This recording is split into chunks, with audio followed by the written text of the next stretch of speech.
Hello दोस्तों, सभी को राधे राधे, जय श्री कृष्णा, हर हर महादेव। आज पढ़ेंगे हम समास का एक और पार्ट, जिसमें हम चौथा हमारा पार्ट बचा था अव्ययी भाव समास। अगर आप चैनल पर नए आए हैं तो प्लीज़ चैनल को सब्सक्राइब कीजिए, अपने दोस्तों तक शेयर कीजिए। वीडियो अच्छा लगे तो वीडियो को लाइक ज़रूर कीजिए। अब हम पढ़ते हैं अव्ययी भाव समास। अव्ययी भाव समास जिसका प्रथम पद क्या हो, प्रधान हो, जिन शब्दों में उपसर्ग हो। जैसे कौन कौन से हमारे उपसर्ग होते हैं? आ होता है, बड़ा आ होता है, नी है, नीर है, श है, प्रति है, यथा है, भर, अनु, अति, बे, ये सारे के सारे हमारे क्या हैं?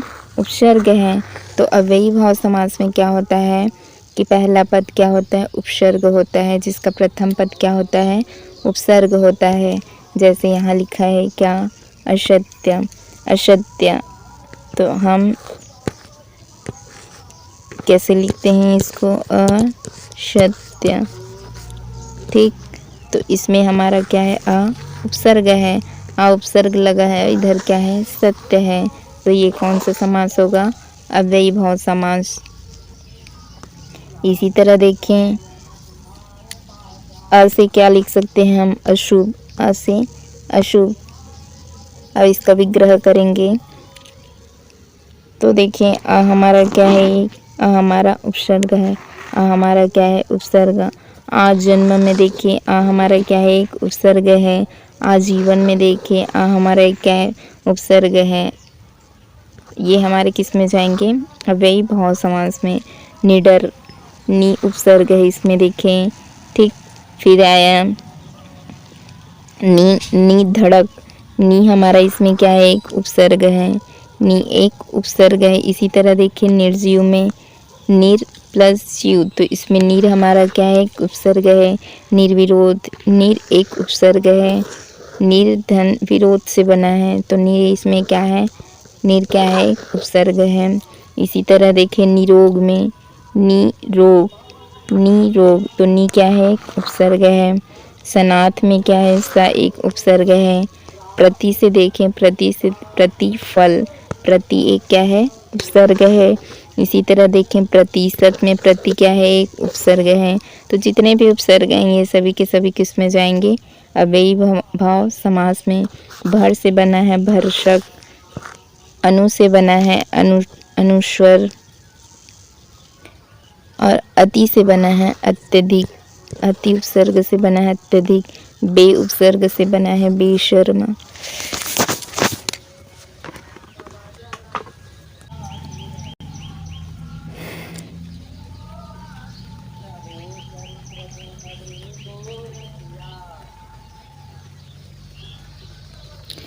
पुनरावृत्ति वाले शब्द भी अव्ययी भाव समास में आते हैं। जैसे घर, घर, घर की पुनरावृत्ति हुई है। एक घर पहले लिखा है, फिर एक जैसे शब्द आए घर, तो ऐसे पुनरावृत्ति होती है। पल, पल, गांव, गांव, हाथों हाथ, रातों रात, तीनों दिन, कानों कान, ये सब हमारे किस में जाएंगे? अव्ययी भाव समास में। फिर सर्वनाम में देखें पुनरावृत्ति, जैसे कुछ ना कुछ, कुछ हमारा क्या है? सर्वनाम, कुछ क्या है? सर्वनाम। तो कुछ ना कुछ, इसकी क्या हो रही है? पुनरावृत्ति। कोई ना कोई, कोई ना कोई, ये हमारे क्या है? सर्वनाम है। इसमें कोई कोई दो बार आया, इसकी भी पुनरावृत्ति हुई है, तो ये किस में जाएंगे? हमारे अव्ययी भाव समास में। फिर विशेषण से बना है, जैसे मंद, मंद, मंद एक विशेषण है, मंद एक विशेषण है, इसकी दो बार पुनरावृत्ति हुई है। ठीक, धीरे धीरे, साफ साफ, ये हमारे क्या है? अव्ययी भाव समास है। फिर एक आता है हमारा पांचवा, बहुव्रीहि समास। बहुव्रीहि समास में क्या होता है? जब पूर्व पद और उत्तर पद मिलकर किसी तीसरे पद की तरफ इशारा करें और दोनों पद क्या हों? अप्रधान हों। देखो हम पहला क्या पढ़े? द्विगु समास। द्विगु समास में हमारा पहला पद क्या था? संख्यावाची था, 1 2 3 4, ऐसा जो भी हो। पूर्व पद हमारा क्या होगा? संख्यावाची होगा, संख्यावाची होगा। द्वंद्व समास में हम क्या पढ़ें? जिसमें दोनों पद हमारे प्रधान होंगे। और कर्मधारय समास में क्या होगा? उत्तर पद प्रधान होगा या पूर्व पद प्रधान होगा। लेकिन इसमें क्या होता है, विशेषण और विशेष्य होते हैं, जिसमें विशेषण और विशेष्य होते हैं। एक पद तो विशेषण और एक पद हमारा विशेष्य होगा, तब हमारा क्या होता है, कर्मधारय समास होता है। और बहुव्रीहि समास में क्या होगा, इसमें दोनों पद अप्रधान होंगे और किसी तीसरे पद की तरफ इशारा करेंगे। इसमें अधिकतर भगवान जी के नाम होते हैं, जैसे लिखा है त्रिनेत्र, त्रिनेत्र। अब यहाँ देखिए त्रि से आप क्या कहेंगे, तीन नेत्र वाले। तो तीन तो हमारा एक संख्या है, लेकिन अगर बहुव्रीहि समास ना दिया हो, ऑप्शन में बहुव्रीहि समास ना दिया हो और दिया हो द्विगु समास, तब आप क्या लिखेंगे, त्रिनेत्र में द्विगु समास। अगर आपके पास बहुव्रीहि समास ऑप्शन में मौजूद है, तब त्रिनेत्र के लिए आप क्या विकल्प सही मानेंगे, बहुव्रीहि समास को, क्योंकि तीन नेत्र किसके होते हैं, भगवान शिव जी के होते हैं। इसी तरह देखिए पीताम्बर में भी कर्मधारय समास दिया है, तो आप कर्मधारय समास लगाएंगे। पीला है जिनके वस्त्र, ठीक है, तो कौन है, भगवान श्री कृष्ण के, तो बहुव्रीहि समास दिया है, तब हम क्या लिखेंगे, बहुव्रीहि समास। अगर बहुव्रीहि समास विकल्प में ना दिया हो, तब इसमें आप क्या लगाएंगे, कर्मधारय समास। आशुतोष, ये भगवान जी के नाम होते हैं, तो ये हमारे किस में जाएंगे, बहुव्रीहि समास। रत्नगर्भा, कौन होते हैं रत्नगर्भा, समुद्र, जिनके पास बहुत सारे रत्न हैं, ठीक, तो ये हमारे किस में जाएंगे, बहुव्रीहि समास में। सुग्रीव है, हिमकन्या है, नीलकंठ है, पंचमुखी। तरह देखिए शूलपाणी, भगवान शिव जी के नाम, वीणापाणी, माँ सरस्वती, अजातशत्रु, जिसका कोई भी शत्रु नहीं हो, पुष्पधनवा, ये कौन होते हैं, कामदेव, ठीक। तो इस तरह से जितने भी भगवान जी के नाम हैं वे सब किस में जाएंगे, हमारे बहुव्रीहि समास में। फिर एक आता है हमारा तत्पुरुष समास, छठवां आएगा। तत्पुरुष समास वह समास जिसका उत्तर पद प्रधान हो और साथ ही कारक विभक्ति का लोप हो। जैसे तत्पुरुष समास के भी अलग अलग 6 भेद होते हैं। एक तो होता है हमारा कर्म तत्पुरुष, जिसमें को विभक्ति होती है। वन गमन, वन को गमन, यहाँ देखिए किसकी विभक्ति हुई, को की।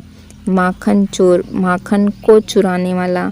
जब हम इसका समास विग्रह करेंगे तब इसको कैसे लिखेंगे, माखन को चुराने वाला, तो इसमें किसकी विभक्ति आई, को।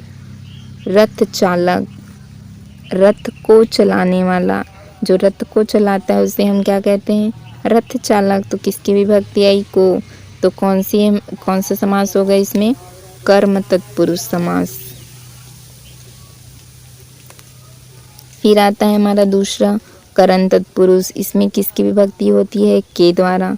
एक तो से होता है और एक के द्वारा होता है। जैसे यहाँ लिखा है स्वयं से रचित, इसको क्या कहेंगे, स्वरचित। स्वरचित मतलब स्वयं से रचित या स्वयं के द्वारा रचित, तो ये हमारा किस में जाएगा, करण तत्पुरुष में। मन चाहा, कैसे चाहा है, मन से चाहा या मन के द्वारा चाहा, इसको हम कैसे लिख सकते हैं, मन के द्वारा चाहा।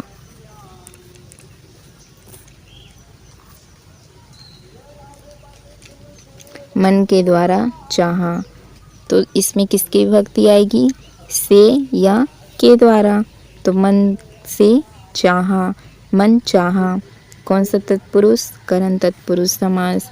फिर आएगा हमारा एक और देख लेते हैं, अश्रुपूर्ण, अश्रु से पूर्ण, अश्रु से पूर्ण या अश्रु के द्वारा पूर्ण, किसकी विभक्ति आएगी इसमें, से के द्वारा। किस तत्पुरुष में, करण तत्पुरुष में। फिर एक आता है हमारा संप्रदान तत्पुरुष, संप्रदान तत्पुरुष। अब नेक्स्ट वीडियो में संप्रदान तत्पुरुष पढ़ेंगे। आज के वीडियो में बस इतना ही रखते हैं, ठीक है दोस्तों। वीडियो कैसे लगा आप कमेंट करके ज़रूर बताएं। धन्यवाद।